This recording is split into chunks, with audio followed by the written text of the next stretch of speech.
Hello everyone, welcome back to my channel. Today's craft is a little bit different and it has been done numerous times before on YouTube.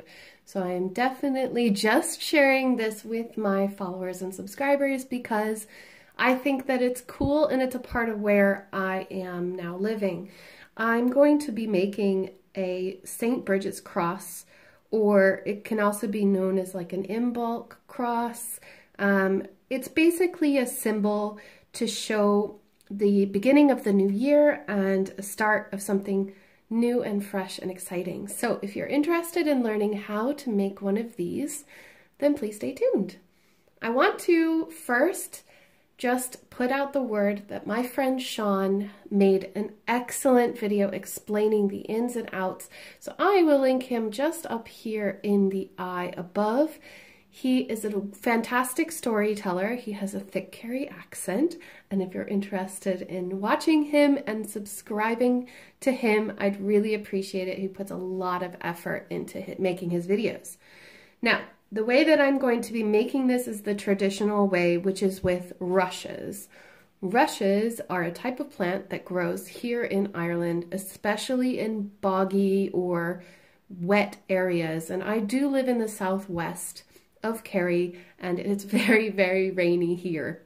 So I grabbed 2 handfuls, or 1 big handful, of rushes from the garden. I tried to get them as long as I possibly could so we can make a substantial sized cross. I have scissors and I have thread. You could also use kitchen twine for securing the ends of the cross. So I'll just show you really quickly a cross that I made last year. So it's tradition to make a new cross every year. This is my cross from last year. It's nice and brown and beautiful, and it's tied off with some kitchen twine. So that's the, the thing that you would tie up a chicken if you wanted to eat chicken. Anyway, this is what it looks like. It's a little bit, as we would say, banjaxed now because it's been a full year. So let's make a new one, and we're going to make a much bigger one than this. So first what I'm going to do is take the bunch, and I'm going to find the longest and strongest reed. Now if you don't have reeds where you are living, then you can use pipe cleaners. They look really cool and they are colorful, so you can, you can make it out of whatever you want, but it does need to be pliable because the idea is that you bend it, not break it. Now, as far as a straight one, that's going to be a problem. Let's see. Sometimes nature does things in funny ways. I'm going to choose this one right here. Perfect. Now, if you watch Sean's video, he's going to explain the purpose of it. I can kind of tell you what it is. So if you imagine that you have the 4 seasons, we are this middle branch. And what we want to do is to wrap around each season around us. So we're taking one and then wrapping it around the center, taking another, wrapping it around, and we're just going to keep wrapping the new reed or the new piece of whatever you're using, if it's a pipe cleaner, around itself, around the one that we just worked on.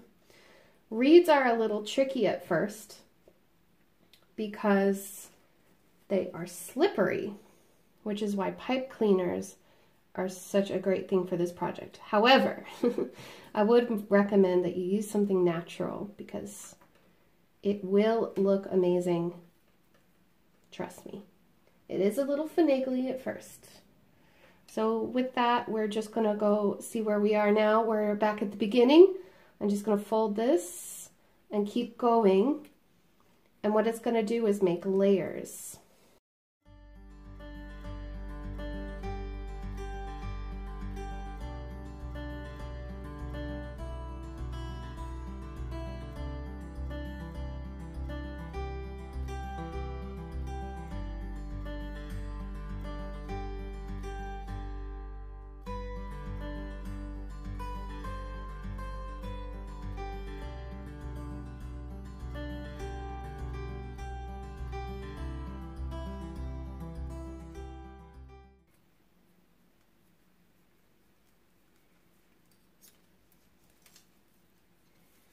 if it's easier for you, you can keep turning the wheel, so to speak, and add one where you are standing, fold, slide it into place. Don't forget to hold the new strand and then turn the cross like this. So as you can see here, we have the 4 corners.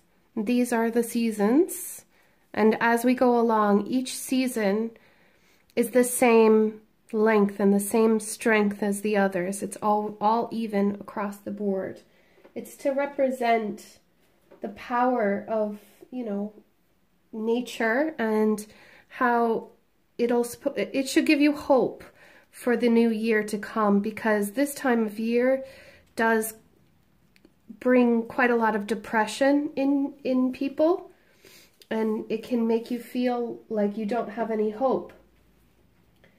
But this should help you to remember, so to speak, that the new seasons are coming, the spring and the summer are coming, and don't lose hope. And each season, no matter how long it feels, they're just as long as each other. Sometimes it's really hard to remember that in the middle of an Irish winter.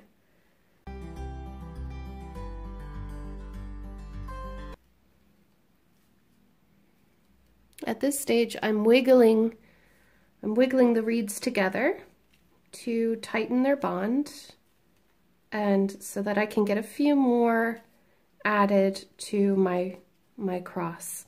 I want to make it just a little bit bigger.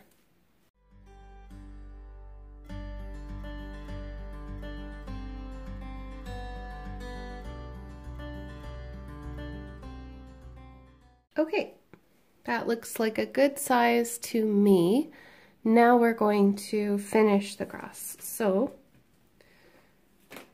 I'm just making sure that my reeds are nice and tight.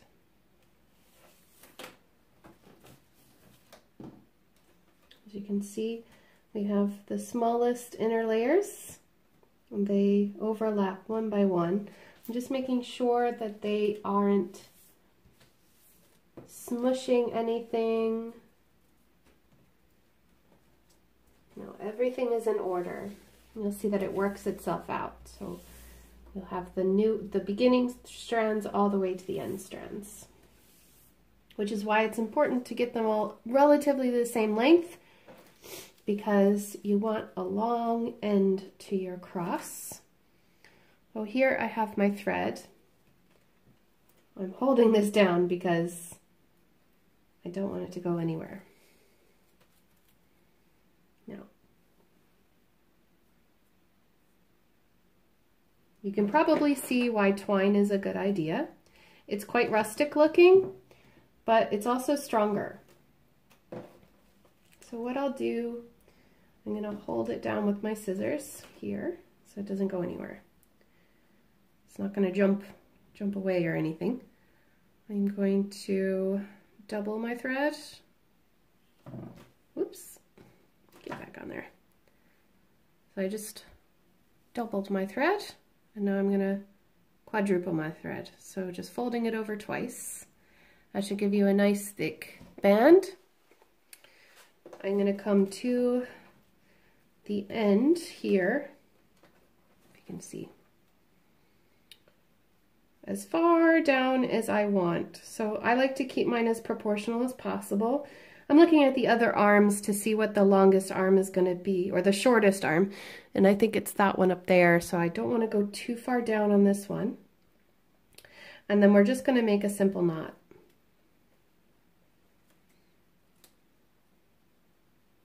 You can do that however you feel the most comfortable. I'm going to keep that one the way it is for now, because I might come back to it in a moment. And now, just continuing the way you were going, you want to make sure that you keep going in the same direction as you were.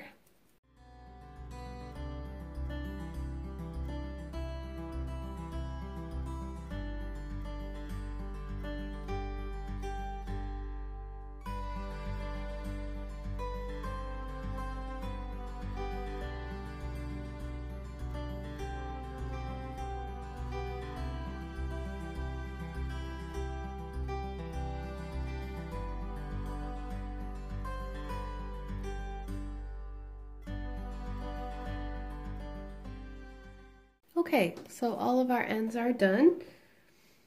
By sight, you can check to see if they are the appropriate length, whether you want to fix them in any way.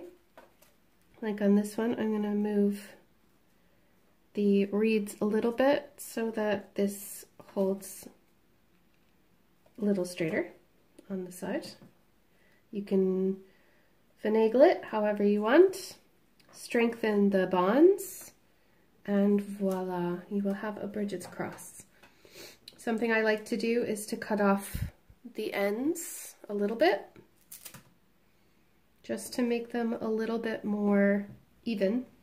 That is not necessary if you want to leave it a little more wild looking. That's okay too. No one will judge you for it. I'm not going to make all of these even because there are some that are quite short and I don't want them to fall out. But just like that, we are finished with the cross. Again, I invite you to go check out Sean's video on how to make a Bridget's cross. He gives very detailed instructions. But once you are finished making your cross, you are to hang it above a window, or not a window, excuse me. You're to hang it above a door frame once you're finished with it. And that will bring you blessings throughout the year. And then in the next year, you can either burn this or bury this, and that will bring you good luck.